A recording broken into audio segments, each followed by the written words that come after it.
Hi, and welcome back to Brentwood Stories. You know what? I'm going to let someone else take over for a bit. DJ, how are you doing today? I'm doing pretty good, Peter. Hi, I'm DJ. DJ, do you prefer DJ? Do you prefer Daniel? I prefer DJ. Excellent, excellent. And Sam, how are you doing today? I'm good. How are you, Peter? Oh, doing swell. Let's talk for a second, folks.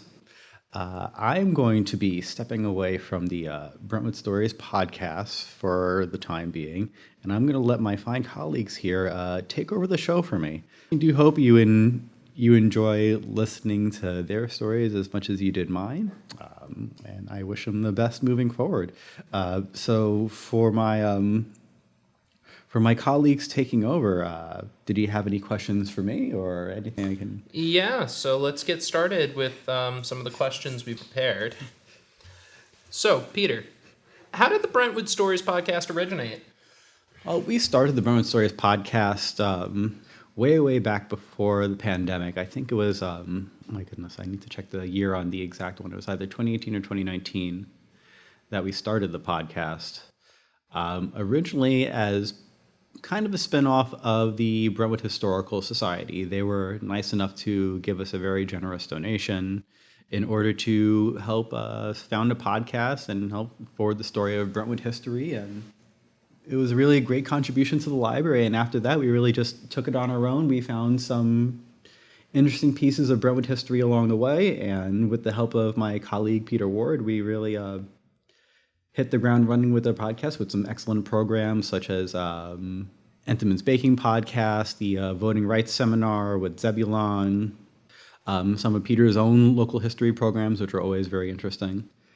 And after that point, we really just, we took on whatever we could from Brentwood. We've interviewed some folks that lived in the area, some folks that used to work over at the Brentwood Library. And that's pretty much where we are at right now. Okay. So why were you specifically chosen as host, and what is some of your history personally here at the Brentwood Library? Well, I started here maybe about, oh my goodness, we're going around 6 or 7 years at this point. I mean, this is more just about my history here at the library than this is about the podcast. But I started here in Clerk back in the day, worked a little while front desk at Circulation, moved over to the Technical Services Department after that, that kind of behind the scenes area where we add the labels and barcodes to the book and enter them into the databases. After that, I moved over to the Reference Department, started to pursue my master's in library science.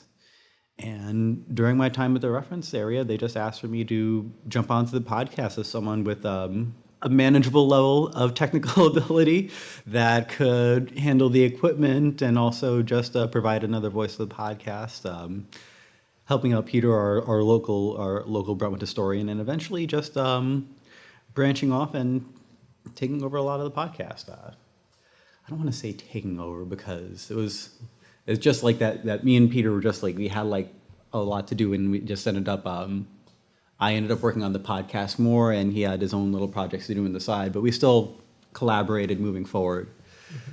It's just ultimately it ended up me taking care of a majority of the podcast interviews for the most recent episodes.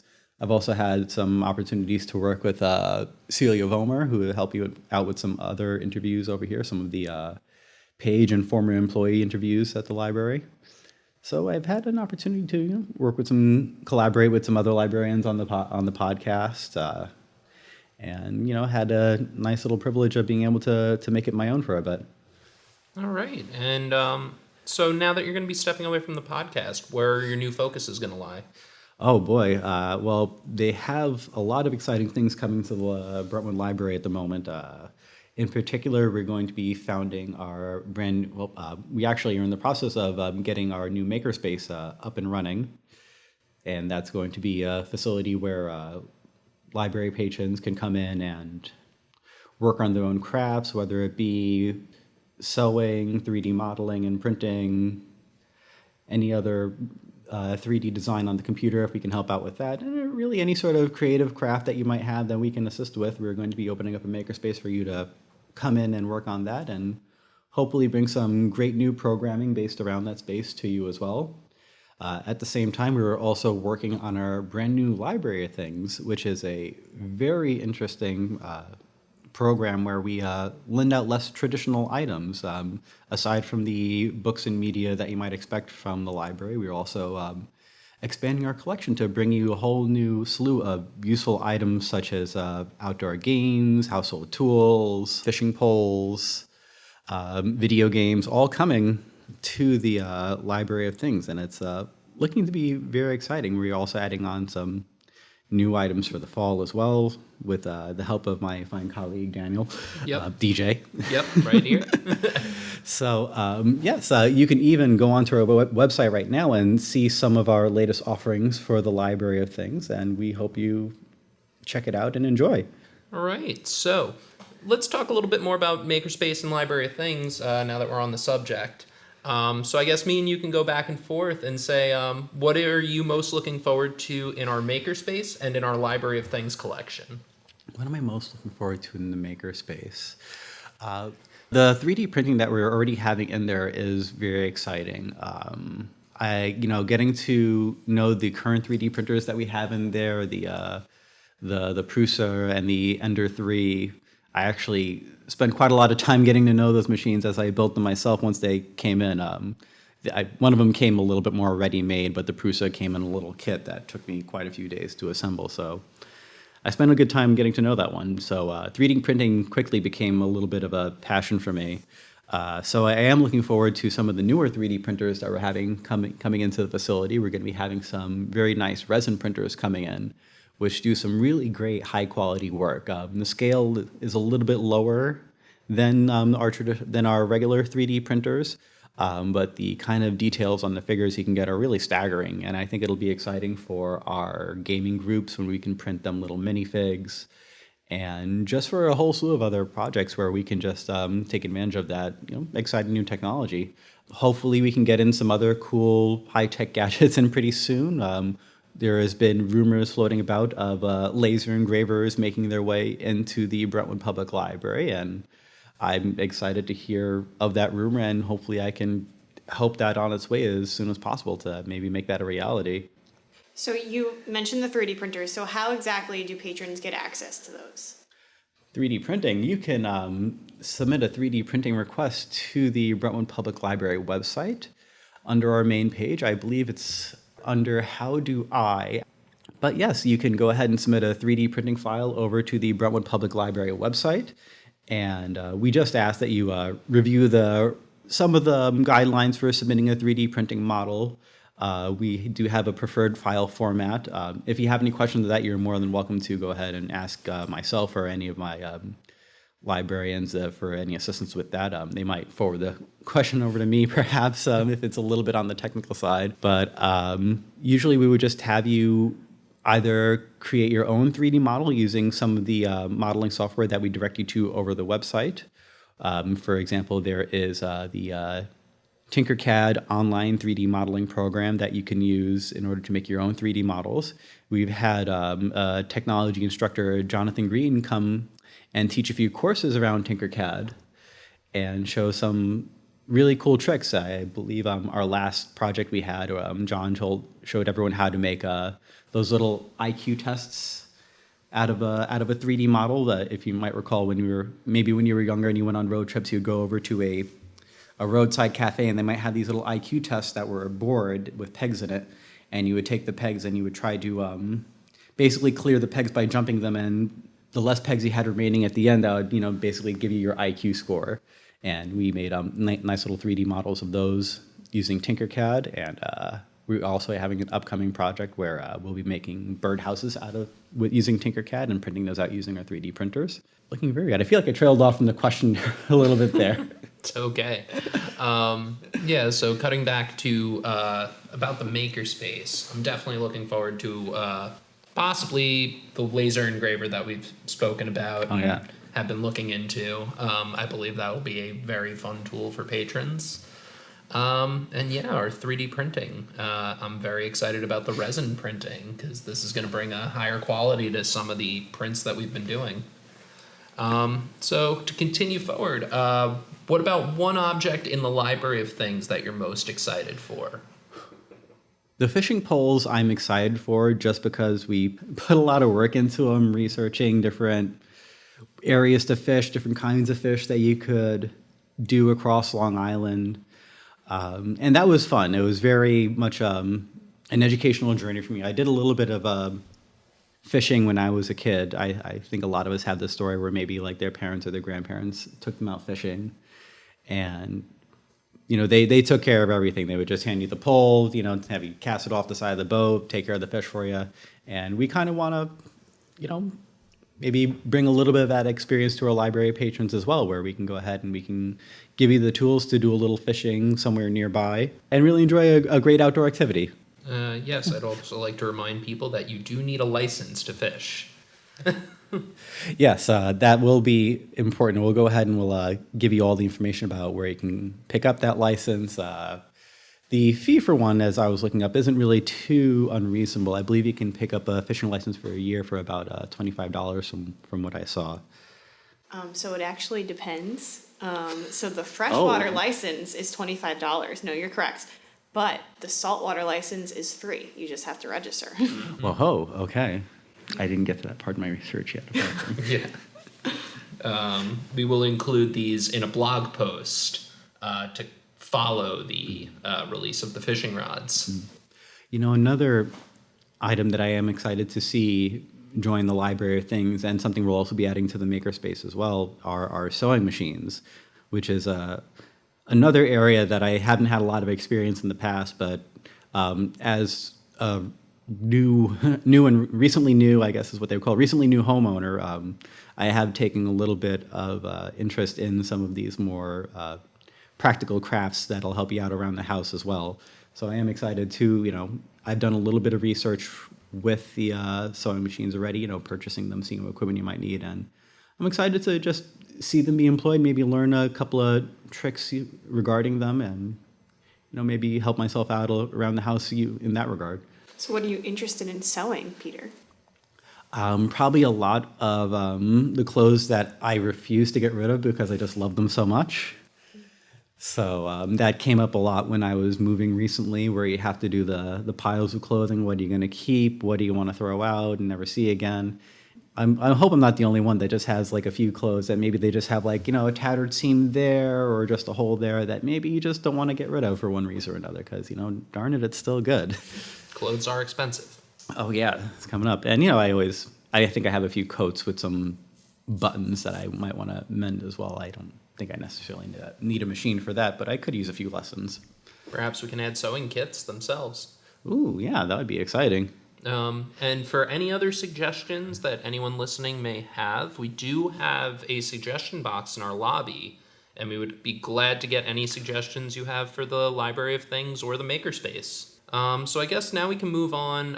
Let's move back to the podcasting side of things. Okay. All right. So what would you say is one of your favorite episodes or memories from hosting Brentwood Stories? I think one episode that usually comes up a lot when I think one of the most typical answers I have for that question is the Intimates podcast. I always seem to bring that up whenever I'm recalling my memories of the Brentwood Stories podcast. It's just so interesting to hear about the folks that worked over at the factory, the workings on the inside, learning about how it wasn't quite like the Willy Wonka factory, but it wasn't unlike it as well. I remember growing up and having some great memories of the Entenmann's Bakery. I remember every Sunday after coming back from church, you would usually smell the cookies in the air, even if you're miles and miles away from the factory. So it was really just fascinating hearing about the folks that worked over there, and more than just that little inside receiving area that we would always go to, because I always felt so deprived just only being able to go into that one little area and just knowing that there was this whole massive factory behind it, and just like learning about the people that worked in there was just really such an incredible experience. I think a lot of people that live in this area can kind of relate to that. So I, growing up, always went to the Entenmann's Bakery outlet. It would be like a family trip. Me, my mom, my grandma, we would all go, and they would just buy stacks and stacks and stacks of cakes and cupcakes and cookies. And then when they closed the factory and they moved the outlet, then we went to Comac to go to the outlet. Oh. So it's nice. kind of like, I would assume people in this area do the same thing. I'm not that far away. And my grandparents grew up, they lived in Brentwood still, and my grandpa worked at the Entenmann's Bakery. Oh. So, like, they always go. They never leave the Entenmann's Bakery. So there was a Comac outlet now.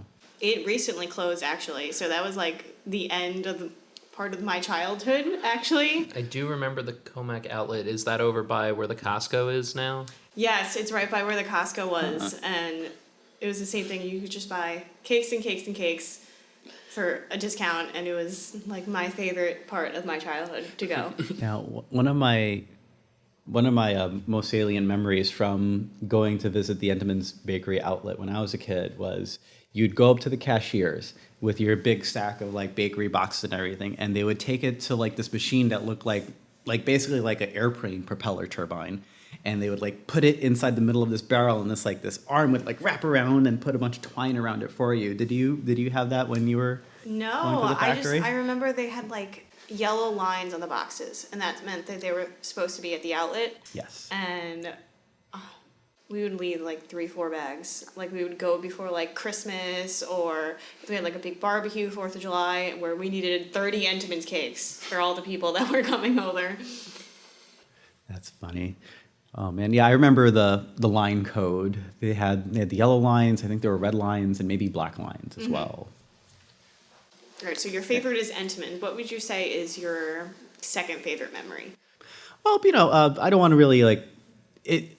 It's wrong to call it a second favorite because I think I enjoy it just as much. One of my interviews when me and my colleague Peter interviewed a local horror writer, Robert Otone, who's written such books as Her Infernal Name, and we had an opportunity to just interview him for what I had called at the time the Brentwood Bio series, where I would go ahead and we would interview particularly prominent figures throughout the Brentwood community, or just well-known members of the Brentwood Library and our extended family relating to that.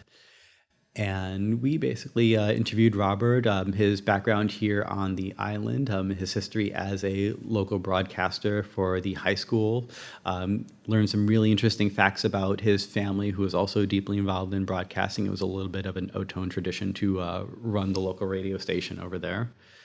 And as much as it was interesting to learn about his horror writing, it was also just really great to learn about Robert as a person, and just how we had so many just common points of interest and similar senses of humor.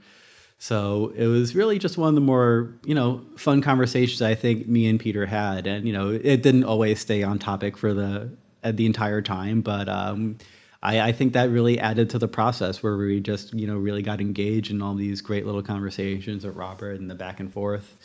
And I'm happy to say that Robert will be joining us again for other programs moving forward. In fact, he has already rejoined us for some of Peter's local history programs as well.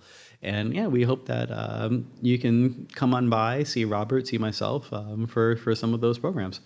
Talking more about the podcast again, what would you say has been probably some of your hurdles or difficulties running the podcast? Anything that you've run into that maybe you can give us some advice towards?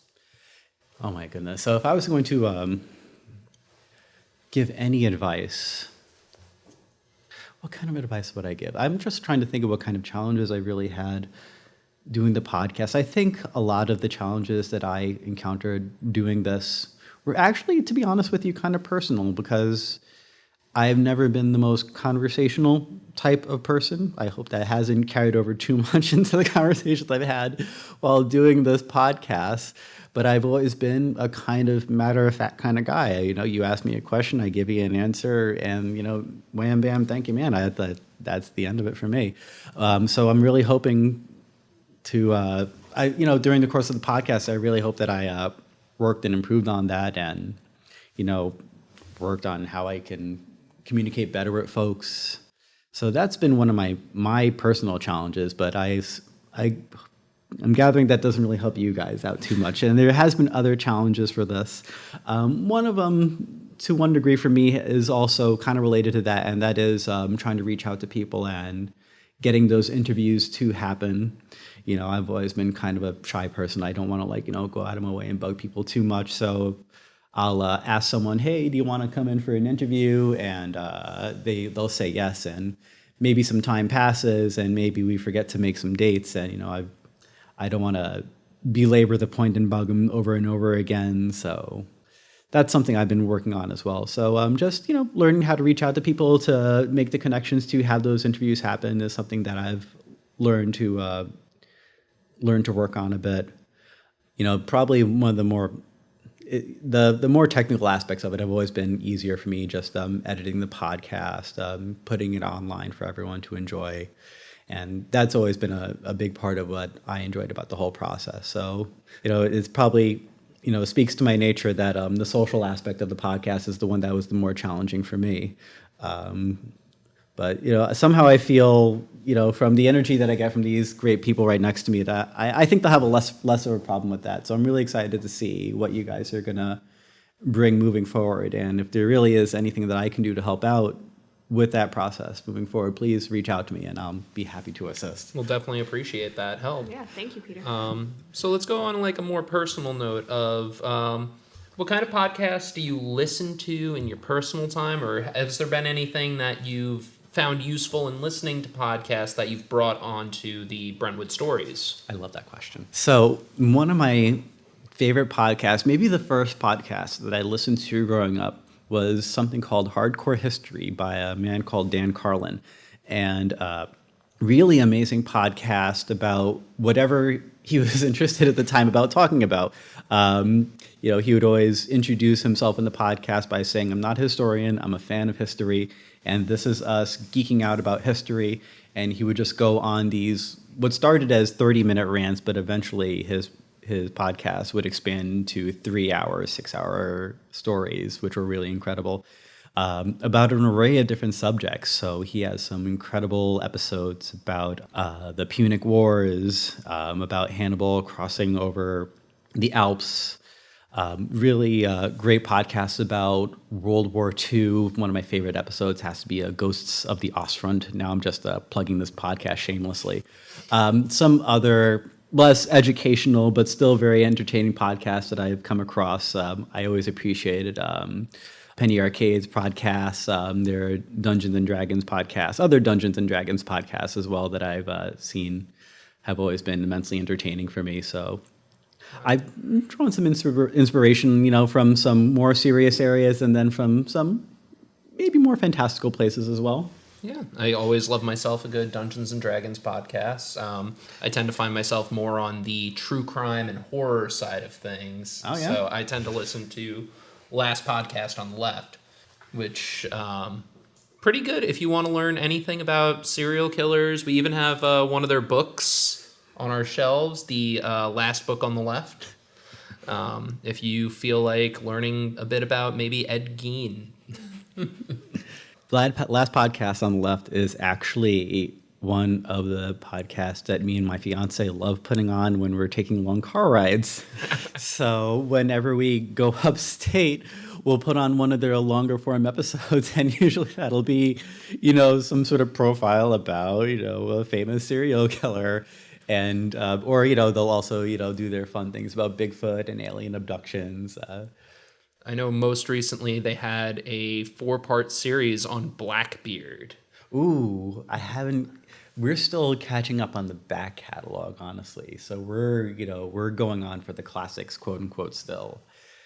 Yeah. Yeah, we're excited to see, some of the more recent stuff. We are going to be having a car trip coming up pretty soon. So I've been looking into some episodes saved up to save for us. So, well, I might be familiar with the folks next to me and why they're taking over the podcast, but I'd really like to take an opportunity to let you guys know the folks, these fine folks, and a little bit about them and why they're taking over the podcast for me. Sam. Yes. Thank you so much for jumping on to the Brentwood Stories podcast. Really excited to have you on. Could you introduce yourselves to the fine folks that might be listening? Tell us a little bit about yourself and what you've done in the past. Sure. So my name is Sam. I'm brand new to the Brentwood Public Library, but not the town itself, because I was technically born here. Oh. But I only lived here for a short little while until we moved in with my mom's family. But my dad's family, still very prominent in Brentwood. So I'm not even a full librarian yet. I'm still getting my master's degree in library science. But I have been, I guess, pegged to take over the podcast because previously I worked in broadcasting. So I did a lot of TV, I did a lot of radio. I was the operational manager at the previous radio station I worked at. So this is all very familiar to me. I get this part of it. So I'm really excited to be able to do something that I've actually always wanted to do. I've always wanted to do a podcast that was very similar to Brentwood Stories, where you really do deep dive biographies on people, and it's a little more, while it's light, it's a little more educational, a little more professional, and it's all generally the work I've always wanted to do. So I'm really excited to be a part of the team, and I'm so excited that DJ is going to be doing it with me.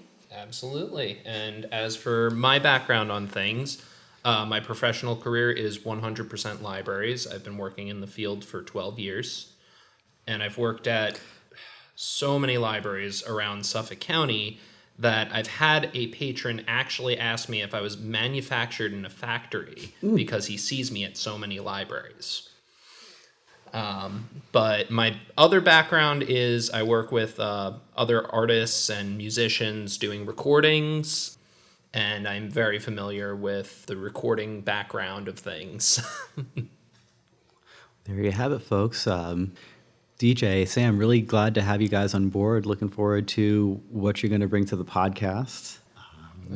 Yeah, and thank you for all of your time hosting. Do you have any farewell messages for our listeners?